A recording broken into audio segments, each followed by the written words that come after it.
Yes, nkuko namwe ubwanyu mubyibonera hano kuri video cyangwa se aya mashusho nabashyiriyeho ni uruzinduko rwa Jacques Charigonza, ikimenyetso simusiga cy'uko intambara igiye gukomera hagati ya guverinoma Kinshasa n'umutwe wa AFC M23.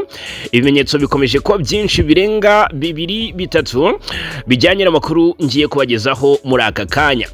Nyuma yuko byari byavuzwe ko guverinoma Kinshasa ishaka gukaza intambara ariko yifashishije indege cyangwa se yifashishije mu by'ukuri imbaraga z'ikirere, birumvikana akaba ari nayo mpamvu hakomeje kugurwa ama drone menshi atagira ingano, ari no kwifashishwa cyane mu kugaba ibitero ku bice bituwe n'abaturage bigenzurwa na M23, yaba muri Kivu y'Amajyepfo yaba muri Kivu y'Amajyaruguru. Twabwiye uburyo muri teritwari ya Karehe ibintu byakomeje gukomera cyane, drone zikomeje kurasa, dore ko ku munsi w'ejo witwa Colonel Nsabimana yongeye guhushwa. Uyu numwe mu bakomeye cyane muri AFC M23, ariko noneho guverinoma Kinshasa ikikiza imbere noneho ni ugutera M23 mu birindiro byose iherereyemo hakoreshejwe indege. Uruzinduko rwa Nsabimana rwa Lieutenant General Jacques Charigonza Ndulu Jacques, uyu wageze ku hariya mu ntara ya Chopo Kisangani ku munsi w'ejo kuwa mbere. Biravugwa ko uruzinduko rwe rwaje igitaraganya nyuma y'uko yarashize amasaha make hariya Kisangani hadeployinzwe drone zigera ku 2,000 bivugwa ko arizo kwifashishwa mu kugaba ibitero kuri M23, ndetse rwose ngo ku kwezi gushaka kuza kurangwa n'ibitero bikomeye cyane. Hanyuma uyu Jacques Charigonza wari uyoboye itsinda rinini ry'abamuherekeje. Mu by'ukuri biravugwa neza ko yaje gusuzuma uko ibikoresho bya deployinzwe hariya Kisangani bimeze, harebwe niba biri kuri calibre cyangwa se biri ku rwego rwo guhangamura M23, dore ko apati y'izo drone havugwa n'ibindi bikoresho bya gisirikare bikomeye, imbunda ndetse n'amasasu bigomba kwifashishwa mu guhangana na M23, ndetse no kuganiriza abasirikare bari hariya mu by'ukuri muri technique mu bijyanye mu by'ukuri n'ikoreshwa ry'indege. Ngo rwose hari abantu benshi muri M23 bagomba kuba baraswaho na drone. Uwitwa Colonel Nsabimana muri M23 ufite n'amahirwe menshi yuko ashobora gusimbura Colonel Wiringoma. Biravugwa neza ko ari we muntu bashaka kwica mbere na mbere. Ku munsi w'ejo twabwiye uburyo ari guhigishwa uruhindo hariya mu bice bya Rumbishi, n'aka kanya rero ngo baracyamugendaho. Drone ngo zamukize muri target, ngo niwe ugomba guhita kurikiraho, hanyuma iyo nkuru nayo ikaza ica igikuba muri M23. Hanyuma ubwo Ikisangani ntago twatindayo, reka tugaruke noneho mu burasirazuba cyane cyane muri Kivu y'Amajyepfo, turebera hamwe intsinzi ya M23. Hari uduce twongeye kuba tombe muri teritwari ya Karehe ahari muri Kivu y'Amajyepfo. Amakuru aturuka yarakomeye cyane, ni imirwano yahanganishije M23 ndetse na coalition, birumvikana yasize uyu mutwe yigaruriye agace k'ingenzi cyane rwose. Byari byatangiye kuvugwa amasaha y'umugoroba ko agace katushunguti kafashwe na M23, ariko noneho bibaye confirmed mu masaha y'igitondo. Reka tuze turebera hamwe uburyo operation zakozwe zisize M23 yanditse amateka akomeye muri no teritwari ya Karehe, ikaba muri Kivu y'Amajyepfo. Uyu mujyi wa groupement ya Ziraro cyangwa se uyu mujyi umurwa mukuru wa groupement ya Ziraro muri teritwari ya Karehe ukaba ubaye tombe ku ruhande rwa M23. Reka tuze tubirebera hamwe tubive mu muzingo. Turahita tunyarukira Kinshasa tubabwire ingaruka zabayeho nyuma y'imyigaragambyo karabutaka yabaye ku munsi w'ejo yasabaga cyangwa se yashyigikiraga ibihano Leta Zunze Ubumwe za Amerika zafatiye Joseph Kabila. Ni imyigaragambyo yasize rwose yangije byinshi, bikavugwa ko kandi mu buryo Kinshasa iri gusaba Trump gushyiriraho Kabila impapuro zo kumuta muri yombi ari uburyo bundi bufite umugambi ubwihishe inyuma. Turaje tubikomozeho. Hanyuma turarebera hamwe ibibaye ku ndege Republika Demokarasi ya Kongo mu gihugu cya Portugal. Bavandimwe, ibintu birakomeye cyane. Biravugwa ko indege ya guverinoma Kinshasa yafatiriwe cyangwa se yafashwe bugwate. Iyi ni inkuru nje nkababwira nkayinjiramo nkayivimuzi ni muzingo 5/5. Muri inkuru kandi ndababwira ubutumwa bukomeye cyane bwihutirwa bugenewe igihugu cy'u Burundi. murabizi neza ko Burundi buri mu mugambi wo gutera u Rwanda bufatanyije n'ibihugu bitandukanye birimo Tanzania, Afrika y'Epfo, Angola, Congo ndetse n'utwa FDLR, dore ngo ko Ububirigi ari bwo buheda inzu y'umugambi barashaka ko FDLR ngo ifaturwa ubutegetsi. Ikiri kuvugwa nuko inzira bazacamo zigomba kuba zifungwa, hanyuma ariko u Rwanda rukaba rufite undi warutabara. Reka turebera hamwe ibitangazwa muri iyi nkuru gatanu ku kandi. Reka mbahe ikaze mbibutsa ko binoroshye cyane gukomeza kubana natwe hano kuri Ibakwe Media TV, ni subscribe cyangwa sabone, ubundi bindi inshuti bavandimwe nta kindi musabwa uretse kubiduharira. Reka rero mu by'ukuri nanzike ntatinze, ntago gishaka kubatindira mu mayira. Reka mpere kuri iyi nkuru iri guturuka muri Kivu y'Amajyepfo, inkuru ivuga uburyo M23 ikomeje kwandika amateka akomeye cyane ku mirongo y'urugamba muri biriya bice bya Kivu y'Amajyepfo. M23 ku munsi w'ejo twabigarutseho ko muri teritwari ya Karehe muri biriya bice hari amakuru akomeye cyane ari kuvuga ko hari imirwano ikomeye iri gusakiranya impande zombi.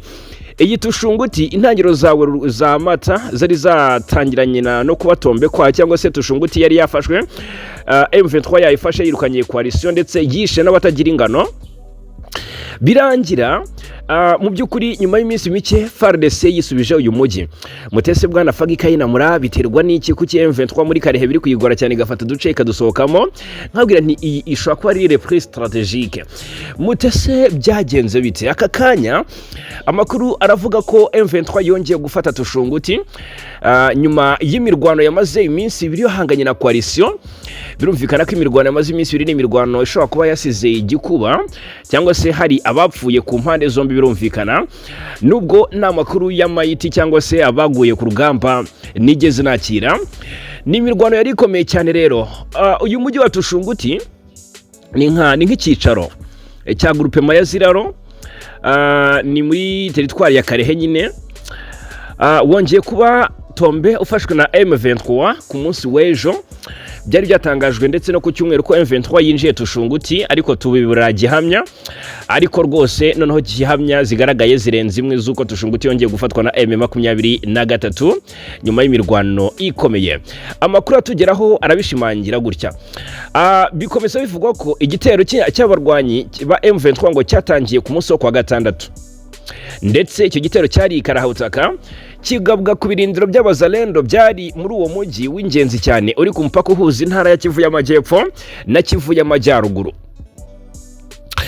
Imirwano yakomeje guhuza impande zombi, baresurana mu buryo bukomeye bageza ku munsi wo kwa gatandatu usoza rubuze gica, bagera ku cyumweru bakirorana y'ingo cyangwa se bagishyamiranye. Icyumweru nacyo nta wasenze, biriwe barasana, bituma abazalendo basubira inyuma, barushwa imbaraga basubira inyuma. AFC M23 ibasha kongera kwinjira Tushunguti. Hashize hafi amezi abiri yari yarayitakaje, bivuze ko rero iyi Tushunguti M23 yari yirwaye.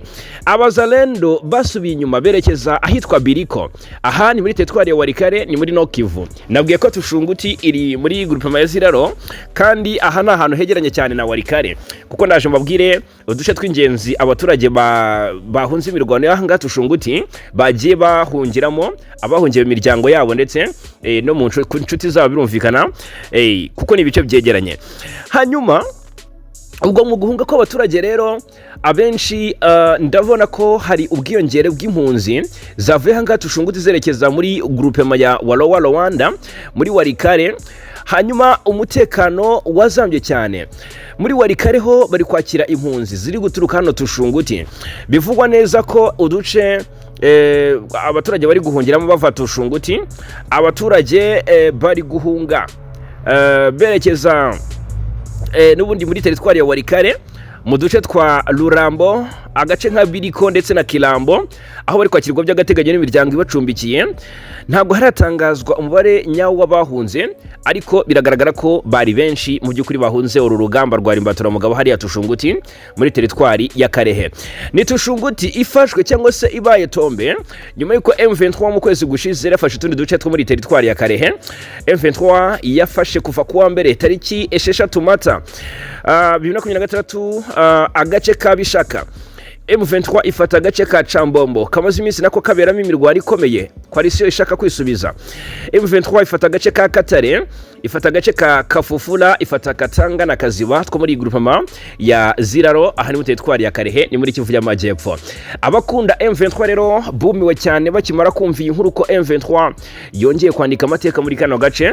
Reka noneho mu byukuri ibindi bijyanye n'abaguye ku rugamba cyangwa se umubare w'impunzi zahuze intambara yaberaga Toshonguti berekeza muri ibi bice byo muri groupement ya Walowa Rwanda muri teritwari ya Warikare. Reka tuze kuyabwiraho mu makuru yacu ari imbere. Hanyuma ni munyemerere twerekeze noneho amaso kuri aya makuru aturuka mu murwa mukuru Kinshasa. Aha ni muri Repubulika ya Demokarasi ya Kongo. Ku munsi w'ejo habaye imyigaragambyo, ariko noneho intego nyamukuru wabonaga ko ntabwo mu by'ukuri Kinshasa intego y'imyigaragambyo yari ukugaragaza ko bishimiye ko hafatiwe ibihano Joseph Kabila gusa, ahubwo hamaze kumenyekana ko bo bashakaga yuko mu by'ukuri abaturage nyirizina bakora imyigaragambyo bagaragariza Perezida Trump wa Amerika kwigikwiye noneho mu by'ukuri ko gufatira ibihano Joseph Kabila bidahagije, ko ahubwo icy'ingenzi cyane magingaya ari ukumuta muri yombi. Ni bivuga ko ni imyigaragambyo yateguwe n'ishyaka UDPS riyobowe na Tshisekedi rinayoboye iki gihugu. Yasabye Perezida Trump wa Leta Zunze Ubumwe za Amerika gushyiriraho ibihano Joseph Kabila impapuro mpuzamahanga zo kumuta muri yombi. Ni amakuru yemejwe n'umunyamabanga mukuru wa ririya shyaka Augustin Kabuya mu rugendo rwateguwe na ririya shyaka kuwa mbere tariki 4 Gicurasi ku munsi w'ejo hari Kinshasa. Uru ni urugendo rwiswe ngo urwo gushyigikira ibihano Amerika iherutse gufatira Joseph Kabila Kabange. Kabuya uyu akavuga ko ubusabe bwa Kinshasa kuri Amerika bwatanzwe n'ishyaka ayoboye biciye mu rwandiko rwashyikirije ambasade ya Amerika hariya i Kinshasa. Kavuga ko kandi uyu Augustin Kabuya avuga ko nyuma y'ibihano byafatiwe Joseph Kabila iri shyaka ryabaye ngombwa ko ritegura imyigaragambyo igamije kugaragariza amahanga ko rishyigikiye icyemezo cya Leta Zunze Ubumwe za Amerika. Agira ati imyigaragambyo twakoze twanasabye ubuyobozi bwa Amerika by'umwihariko Perezida Trump kureba niba ubuyobozi bw'icyo gihugu bwatanga impapuro mpuzamahanga zo guta muri yombi Joseph Kabila. Ku ya 30 Mata nibwo twabigarutseho tubabwira ko urwego rushinzwe imari muri Leta Zunze Ubumwe za Amerika biciye mu rwego rushinzwe kugenzura imitungo y'abanyamahanga rwatangaje ko rwafatiye ibihano Kabila wayoboye Kongo kuva hagati ya 2001 kugeza 2019 n'imyaka 18. Byari nyuma yuko cyangwa se nyuma yo kumushinja gushyigikira umutwe wa Mouvement du 23 Mars ni M23 n'ihuriro Alliance Fleuve Congo, byombi bifitanye isano n'intambara imaze igihe mu burasirazuba bwa Kongo. Kabila yahise agira cyarazamagana ibyo bihano agaragaza ko byashingiye ku birego bitagira gihamya ashinjwa na leta ya Kinshasa, ndetse anatangaza ko rwose ziyambaza abanyamategeko mu by'ukuri kugira ngo ibihano bibe byakurwaho. Iyi myigaragambyo nahoze nakira amafoto ntago nabashije kuverifya ngo nimenye niba ari AI agaragaza icyicaro cy'ishyaka PPRD rya Joseph Kabila cyatwitswe cyahiye. Bigaragara ko bagikoreyeho urugomo mu buryo budasanzwe. Turaza kongera tubirebere hamwe rero mu makuru yacu ari imbere nabyo tuze kuba tubibabwiraho, ariko biragaragara ko ari ibintu mu by'ukuri ubona ko biteye ubwoba cyane. Hanyuma ibyabaye ku ndege nk'uko natangiye mbabwira ya guverinoma ya Kinshasa, tugiye kujya tubagezaho amakuru mu by'ukuri ingingo nke ariko zikomeye cyane. Biragaragara ko byamaze kugaragara ko harimo izina ry'uwahoze ari minisitiri w'intebe wungirije akaba na minisitiri w'ingabo, kuri ubu uri mu bikorwa ni minisitiri w'ibikorwa bya leta w'ibikorwa remezo niba nibuka neza, ari we Jean Pierre Bemba. Bigaragara ko ni indege ya Repubulika ya Demokarasi ya Kongo, ariko bivugwa ko ni y'umunyepolitike ari we Jean Pierre Bemba. Biravuga ko ngo iyi ndege imaze imyaka 19 iparitse ku mugabane w'Uburayi, ndetse iyi ngo byarangiye ifatiriwe. Ni indege yo mu bwoko bwa Boeing ya Jean Pierre Bemba usanzwe ari minisitiri w'intebe wungirije n'ubwikorezi muri guverinoma ya Repubulika Demokarasi ya Kongo yafatiriwe muri Portugal nyuma yo kumara imyaka 19 iparitse ku kibuga cy'indege cya Faro, akanahabwa iminsi 60 ngo ayihakure abanje kwishyura miliyoni y'amayero ntabikore.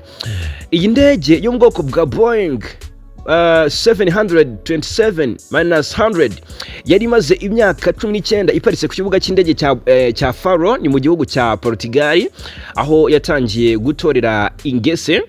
Radio mpuzamahanga y'Abafaransa RFI iravuga ko ubuyobozi bushinzwe iby'indege muri Portugal bwari byagasabye uyu Jean Pierre Bemba Gombo kujya gufata iriya ndege ye kugira ngo mu by'ukuri ayihakure mu gihe kitarenze iminsi 60, ndetse mu by'ukuri agasabwa no kwishyura amafaranga ya parking yari imaze igihe iparitse, aho yagombaga kwishyura akaba miliyoni 1 y'amayero.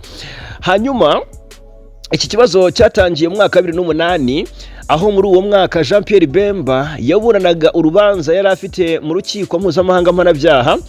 Ibiro by'umushinjacyaha rero by'ubushinjacyaha byari byasabye ko imitungo y'uyu munyapolitiki wo muri Kongo aho iri hose mu bihugu bigiye bitandukanye ifatirwa. Nibwo iyi ndege ye nanone nayo yaje gufatirwa ku kibuga cy'indege cya Faro muri Portugal. Iyi ndege rero ngo yaje kumara igihe kinini iparitse kuri iki kibuga cy'indege, bifatwa nko guteza icyugaze ndetse no kubangamira ibikorwa muri Portugal nk'uko biteganywa n'itegeko rishya ryaje gushyirwaho n'ubutegetsi bushya ku bijyanye n'indege zatawe na benezo ku bibuga by'indege. Hanyuma RFI ikavuga ko yagerageje kubaza Jean Pierre Bemba kuri iki kibazo kugira ngo agire icyo akivugaho, ariko akaba yarabyanze. Ariko umwe mu bari hafi ya Jean Pierre Bemba akaba yavuze ko ibi byose byatewe n'urukiko mpuzamahanga mpanabyaha, bityo ko ari narwo rukwiye kwirengera ingaruka zabyo, ndetse rukaba ngo rugomba no kwishyura kariya kayabo k'amafaranga yishyuzwa uyu Jean Pierre Bemba, amafaranga ya parking hariya ku kibuga cy'indege cya Faro muri Portugal. Uyu Jean Pierre Bemba rero yaje kugirirwa umwere muri 2018 ku byaha yaburanishirizwaga muri uru rukiko mpuzamahanga mpanabyaha. Aka kanya rero iyi ndege yaje gufatirwa, ntumbaze ngo harasabwa iki kugira ngo Jean Pierre Bemba yikure mu byimbo aho iri. Imyaka 19 yose indege iparitse, aya mafaranga miliyoni 1 y'amayero asabwa kwishyura kugira ngo ahakure iyi ndege cyangwa se atware indege ye, na amafaranga yabazwe ya parking muri icyo gihe cyose iyi ndege imaze kuri iki kibuga cy'indege cya Faro muri Portugal. Hanyuma reka noneho mbabwire ko ni byinshi biri kugenda bitangazwa muri rusange. Iyi ni inkuru twahoze tunagarukaho mu buryo bumwe, ariko none ngira ngo twongere dusubyemo tuyigarukeho. Mu by'ukuri Repubulika Demokarasi ya Kongo, igihugu cy'u Burundi, igihugu cya Afrika y'Epfo, ibihugu byinshi biri mu mugambi wo gutera u Rwanda bifashijwe n'igihugu cy'Ububirigi bikomeje kuganira ku buryo byashyira mu bikorwa uyu mugambi. Bivugwa ko bagomba gufashamo FDLR gutera u Rwanda no gukuraho ubutegetsi, dore ko ejo buri twabwiraga ubuhamya bw'umwe mu bahanuzi bahoze muri FDLR witahukiye, wavuze ko rwose ngo bamwe mu benshi cyangwa se bose aba FDLR ngo batifuza gutaha mu Rwanda ngo rukiboye n'abatutsi. Twabigarutseho. Ubwo rero cyangwa se ikigamijwe, FDLR igomba gufashwa gutera u Rwanda, kandi mwibuke ko ngo izaturuka hariya mu burasirazuba bwa Kongo. Birumvikana cyane ko bitoroshye. Hari ibice rero ngo bashaka gucamo inzira bya hariya mu kibaya cya Rusizi, ariko hari uwitwa Colonel Rugabo wagennye ubutumwa bukomeye cyane, agira ati rwose twebwe ntago tuzigera twemera ko ibyo bishoboka.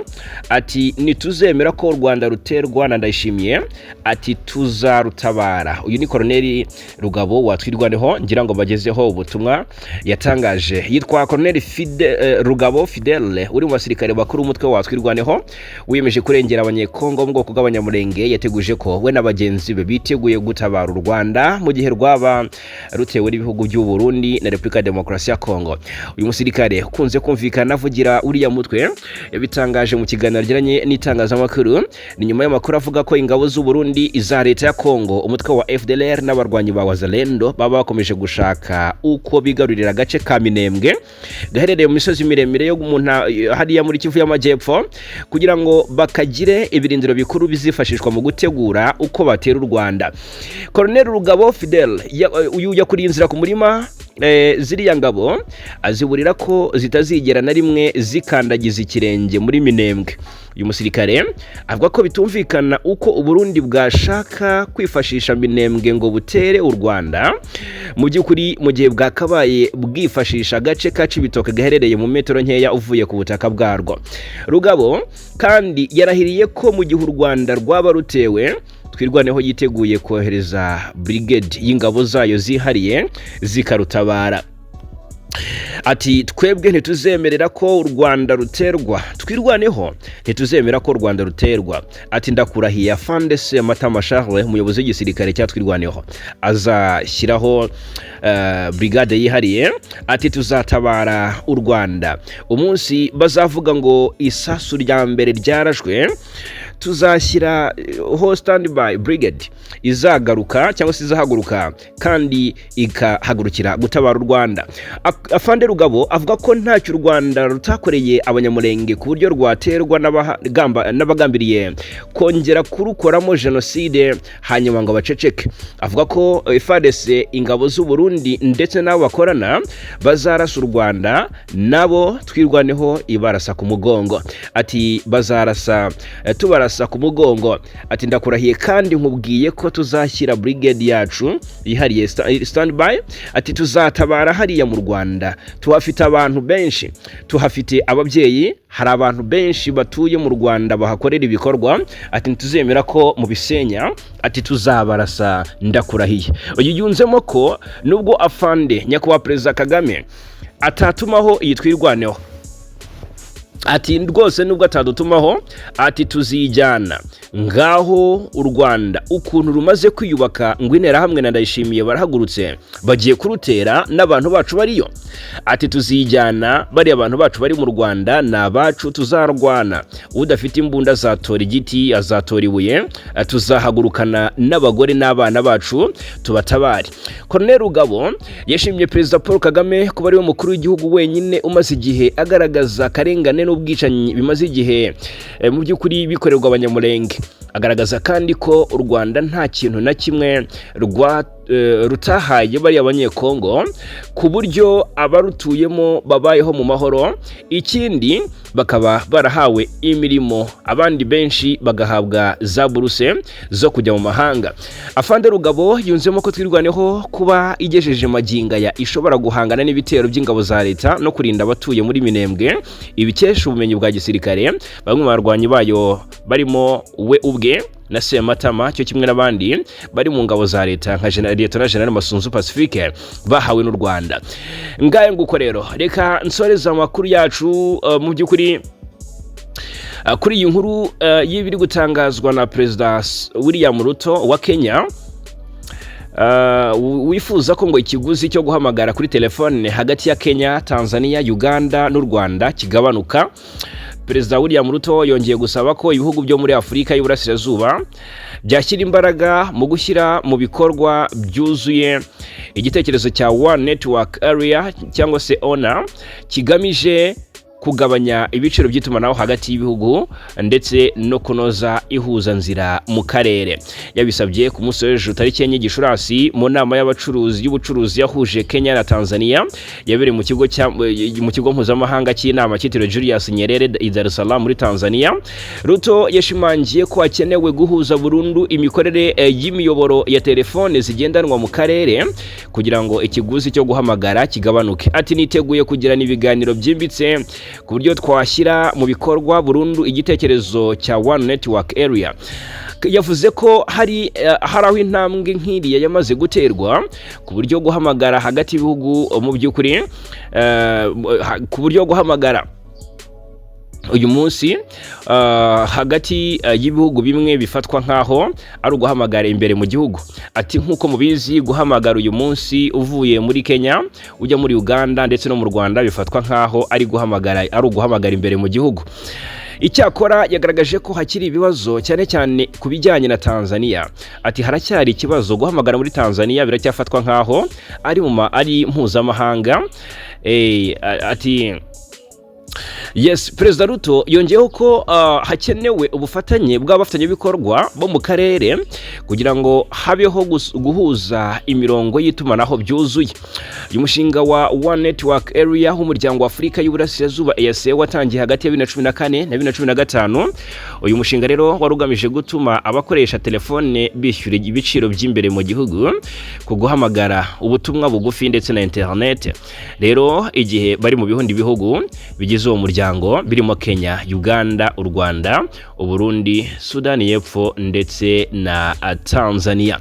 Intego nyamukuru nuko aka karere gafatwa nk'isoko rimwe ry'itumanaho, aho kwakira telefone byaba ubuntu kandi kugenderana mu bijyanye n'itumanaho bikoroha cyane. Icyakora nubwo hashize imyaka irenga 10 ishyirwa mu bikorwa tandukanye cyane hagati y'ibihugu. Reka rero mbashimire cyane kubana natwe muri amakuru yo kuri aya manywa yo ku munsi wa kabiri tariki 5 Gicurasi 2026 5 kuri 5 hano kuri Ibakwe Media TV. Turakomeza kubana.